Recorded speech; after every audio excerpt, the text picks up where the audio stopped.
Howdy Fort Bend, William Ferguson coming to you today solo from my studio in Sugar Land, Texas. I am so excited to come to you today because we recently had an election, our primary election, and I wanted to talk about that for just a couple of minutes of your time because I think it's important that you guys hear what needs to be said. Sometimes we don't want to hear what needs to be said. Well, I'm going to say it. So let's start out with this. How many people live in Fort Bend County? A little over 900,000. Soon that's going to change. I would even guess in the next 3 to 5 years, it'll be over 1 million. It seems like they're coming here so quickly for a reason. This is a great county and a great state. And folks, I got to tell you, if you're not voting, you're part of the problem. Let me tell you how many did vote. Out of 530,000 people in Fort Bend County that are registered to vote, 100,000 of them voted. That is 18.9%. So here's what that's like. While you're sitting there listening to this, if you live in Fort Bend County and you did not vote, shame on you. You had plenty of early voting time. You had primary runoff day, election day, and you didn't vote. Now, you're probably thinking, well, it doesn't matter. Why would it matter? It can't matter anymore how I vote. Well, I want you to know you're wrong. It does matter how you vote. It does matter who you vote for. And I'll tell you why I say that. I am a very passionate person about life in Fort Bend County. Let me tell you what I don't want it to look like. I do not want it to look like Harris County. I do not want it to look like Houston. It doesn't have to. It only becomes that when you don't engage the system. If you like what Harris County and Houston look like and how they perform, then don't vote. Just telling you, that's what's coming. If you don't already see the writing on the wall, that's what's coming. I hope that helps. By the way, that's not emotional, that's factual. Look at the numbers. So what I wanted to do is, for just a minute, let's talk about why that is. And I'm going to pick on both parties, if I may, because I think it's important that people hear this. So if you're a Democrat, a voting Democrat, you wake up in the morning and all you want to do is think Democrat and vote for Democrats. Well, you had 4 people running for your county chair as a Democrat county chair. And out of the 4 people, only 37,000 of you voted. You voted primarily for Jennifer Cantu. She came in with 13,524 votes. And in second, you had Fred Taylor came in at 11,523. Now, question to you, will there be a runoff? I'm waiting. That's a joke. I'm not going to wait. Hey, so what I want you to do is take 37,000 and divide it in half. Did you do that yet? I'm waiting. Not really. I'm not going to wait. So what is that? 16,000 or so? 17,000? 18,000? Well, if one of these candidates hit 18,001, essentially, they had to hit 50% plus 1 to avoid a runoff. So guess what you have? You have a runoff coming up between Fred Taylor and Jennifer Cantu. Maybe that's what you want. Congratulations, you got it.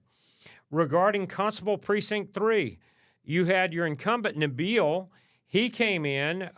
He actually did well against candidate. His last name is Glenn at 34. Well, here's the question. Will there be a runoff? There was a total of 11,700 votes divided by 2. I can wait. No, I'm not going to. That's 55 plus, right? Well, Nabil only got 5,200 votes, so there's going to be a runoff in Precinct 3 Constable run. So as you go through this, I got to tell you, I'm very proud of Daryl Smith, Constable incumbent, Precinct 2 Democrat. He did really well. In fact, he got his hit the threshold, so no runoff. He had 13,000 votes for his race, and he ended up with 7,286. Daryl Smith, congratulations. In fact, he was on the Howdy Fort Bend show. That was a lot of fun. Now, here's a contested race that I am certainly watching closely, But you're going to do the math with me. You're going to take 12,600, should be easy to divide. You need 6,300 votes for the Precinct 3 County Commissioner spot in the Democrat race. And candidate Patel ended up with 6,400. So guess what? No runoff, even though there was 1, 2, 3, 4. There was 5 candidates going for that position. So congratulations to candidate Patel in the Democrat race. Now, I want to get to one that I predicted, if I may. I like to predict, and I think I got it right. So the Democrat candidate for sheriff, again, this is the highest law enforcement officer in the county, the sheriff. There was only 37,000 votes cast in the primary. I think that's embarrassing. It should be embarrassing to our children that their parents are not voting. You guys need to pay attention. The candidates deserve better, and our children deserve better than 37,000 votes. You split that number in half. Half of 37? Come on. I'm waiting. Giving you a hard time. Well, let me just tell you. Eric Fagan, he got 20,730 votes. He got more than half of the votes. Guess what? Eric Fagan passed through the primary. There will be no runoff for Sheriff Eric Fagan. He did a really good job. His team did a good job. Now, I got to brag for a minute about Christian Becerra, Democrat candidate for district judge of the 434th Judicial District. Christian Becerra was on this show. He did a great job here locally. He is what I call a hometown Fort Bend guy, and he has certainly served his court well so far, and I am so pleased he came on. His race received 33,810 votes, and he received 23,153 of those.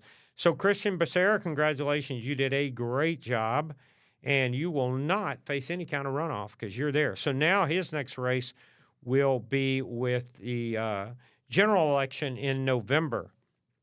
And so as I'm flipping down through here, several other races, some I wanted to highlight, some I was less worried about. Here's another one. So House Representative District 76, Dr. Lalani, he was on our show.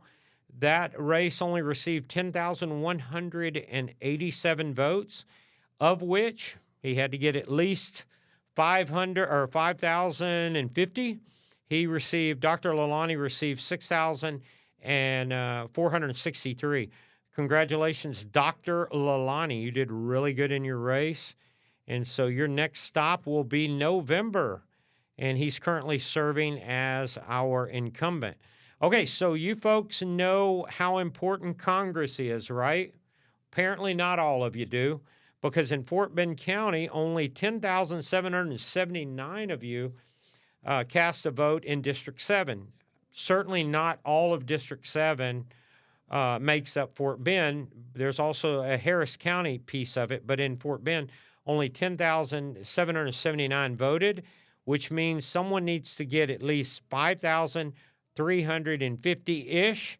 The good news for Lizzie Fletcher, who is our incumbent, she received 5,823 votes. So your incumbent will go on to November to the general election. So this goes on and on. Look, there are so many important races here. Then there's a ton of propositions. And I got to tell you, if you did not vote as a Republican, you probably did not see any of these propositions, because Proposition 7 was one of the most interesting propositions if you read it at all.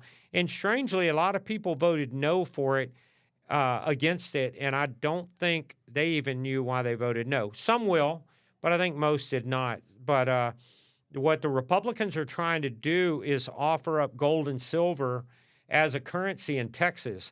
And when you read the details of that, I got to tell you, I kind of like it a lot.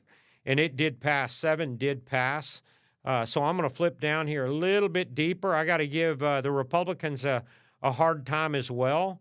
Here's one. So the race for constable on the Republican side, Precinct 3, right now we know that Ali, look here, you guys are going to find this one interesting. Out of 10,911 votes, Ali, the candidate Ali, he actually received 8,901. So there will be no runoff, even though there's only two. Ali will go on to November. Let's see here. I'm picking on another. So Andy Myers, your incumbent county commissioner, Republican, precinct 3 of the 11,965 votes cast. Andy Myers received 7,481. So interesting. And you can go back and forth on the number of votes cast by Democrats and Republicans, and you'll have somewhat of an idea of what November may look like if none of you get out and vote that didn't vote. So I'm giving you a hard time? Sorry, deal with it.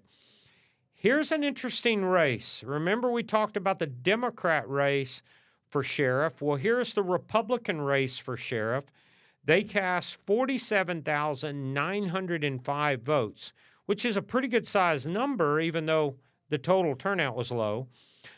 So someone needed to receive, we're going to say 47 divided by 2, call it 48 because it's easy math.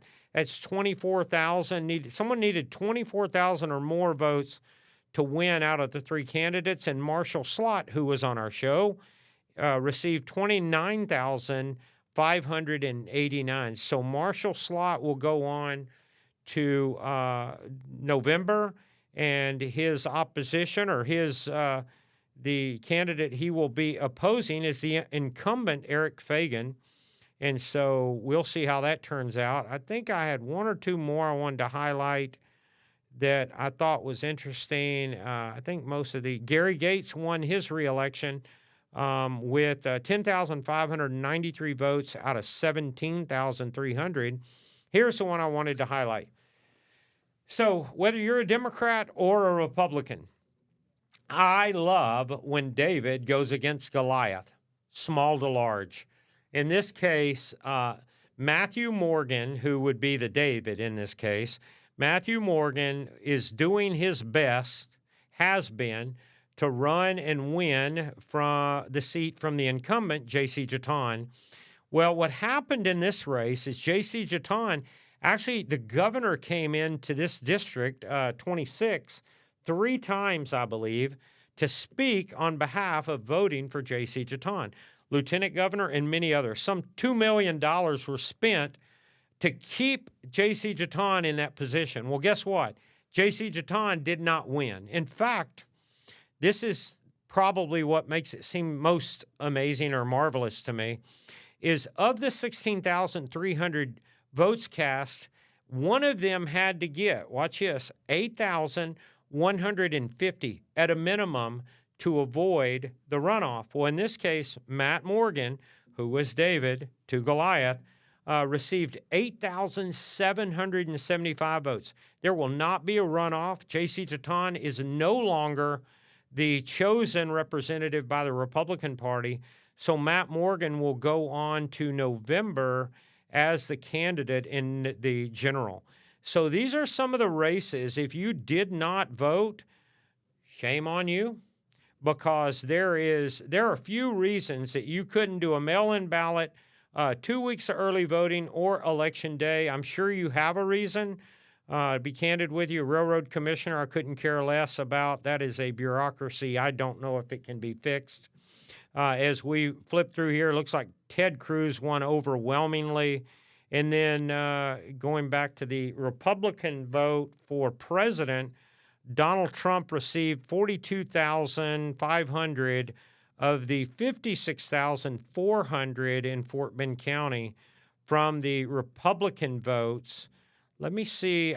Sorry I skipped over it, but I didn't see any kind of a startling vote on the presidential side. Oh, here we go. So presidential side, there was a total of 39,000 votes cast in Fort Bend County for Democrat president candidate.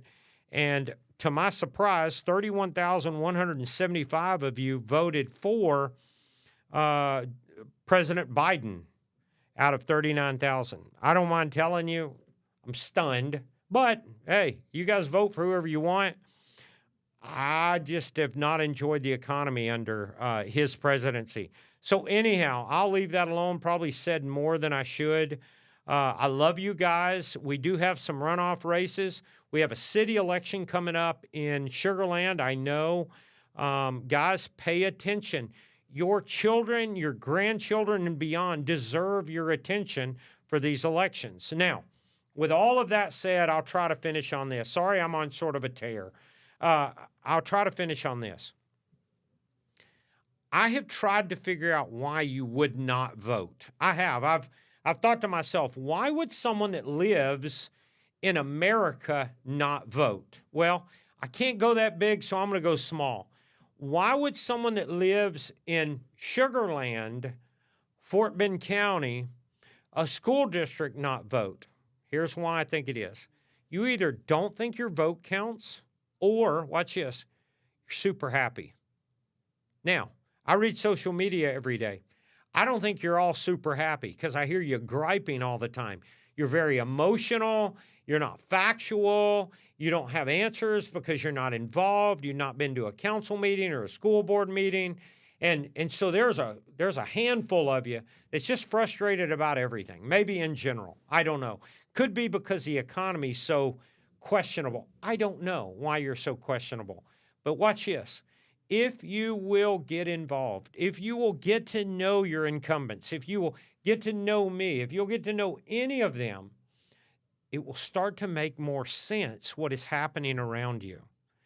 Okay, I can't stress enough. I'm glad you're happy. If you didn't vote because you're happy and you just feel good all the time, I'm so happy that you are. I'm so happy you feel good.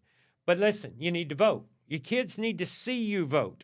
One of my favorite stories about voting, sorry, it's going to take 20, 30 seconds, was when America engaged in a military battle with Iraq, and the people of Iraq got to vote for what appeared to be the first time in a long time for their representatives. If you'll remember, they had to take their fingers and dip those fingers into some blue or purple, probably blue ink. And they had to walk around with this inked finger representing that they have voted. And they can't go vote a second time because they've got ink all over their finger. And if you'll remember how excited many of them were, in spite of the fact that having ink on that finger was potentially going to get them killed in that area. People love the opportunity to vote. And the fact that you live in such an amazing county, amazing city, amazing school district, and you choose not to vote, sorry, I'm going to give you a hard time. The people that were under threat of their life were voting and had ink on their finger to represent that. So I would challenge you to get out and vote. Beyond that, if you're that happy, please show up at some of your council meetings and some of your school board meetings and some of your commissioner court meetings. Please show up, and I'll tell you why. We would love to hear that you're happy. The reason is we make decisions for you every day of the week, and we would love to hear that you're happy. But strangely, even the happy ones don't show up much. We get some upset ones from time to time, but mostly we don't get any.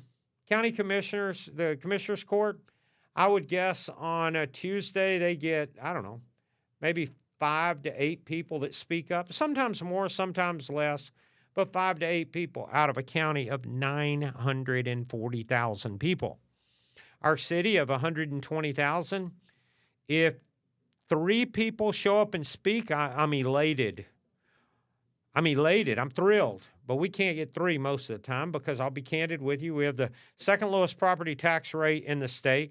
We have the best police and fire around. The list goes on and on. People just don't show up because I think they're happy. Some of them are always going to be upset. And if you're upset, sorry. But you need to vote. You need to show up. We need to hear you. So I'm going to end on that. I love you guys enough that I do Howdy Fort Bend, that I'm an elected official. I love it. I love you guys. I love your future. I want what is best for you in the future, and you don't even show up to represent that. So I need you to be a part of our future. I'm not trying to be angry with you. I'm trying to educate you that it's important you show up. So I love you guys. Get out there and vote. Be a part of tomorrow. Counting on you. As I always say, howdy Fort Bend, and I'll see you again. Bye, y'all.